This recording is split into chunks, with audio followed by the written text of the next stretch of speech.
Hey everybody, it's Janice with Creating Through Chaos. I'm going to start this project off with this piece of scrap wood. It is 15 inches long and 5.5 inches wide. I'm going to stain it with some dark walnut stain, and then I'm going to let that stain fully dry. Once that was fully dry, I took these little decor pieces from Dollar Tree, and I'm just going to use a little bit of stain around the edges of these, just to kind of give them a little bit of a darker look on just some of the raised parts of them. And I did this with all three of them. I'll make sure that I do it on this one. Once I have them all stained, I let those dry as well. Next, I'm going to take some petroleum jelly from Walmart, and I'm going to take a palette knife, and I'm just going to kind of brush it on in different spots all over the wood where I don't want my paint to stick. So just kind of placing it wherever, just randomly all over the entire board.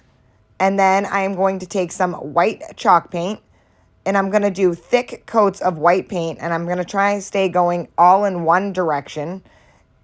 And I don't want to move my brush too much, so I'm just kind of putting this on in very thick spots so that I'm not actually painting it.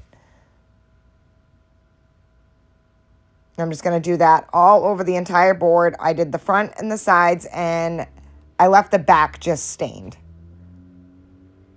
So once I have all of that on there, I'm going to let that dry. I'm going to use a blow dryer to kind of speed up the process, but I'm going to let it dry till it's almost dry. So I want the paint on the top to be dry, but not the paint on the inside. Then I'm just going to take a scraper, and I'm going to start scraping some of that paint off.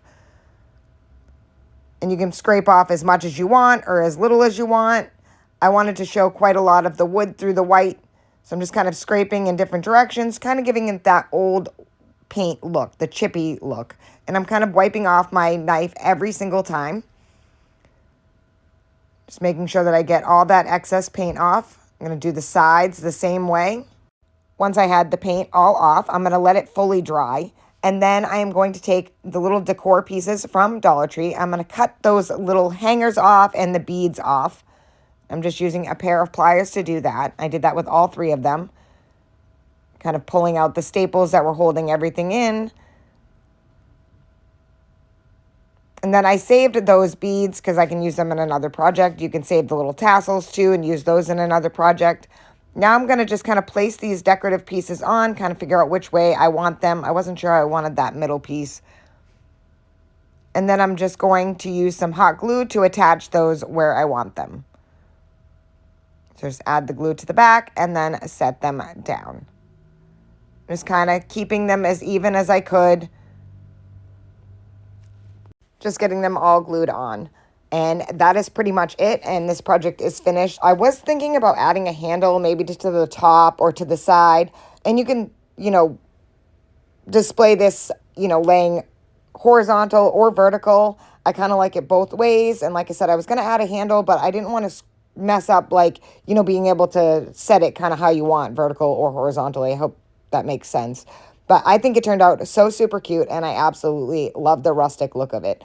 Thank you guys for watching. I hope you enjoyed this video. I hope it inspires you to make one. And as always, don't forget to spread the chaos.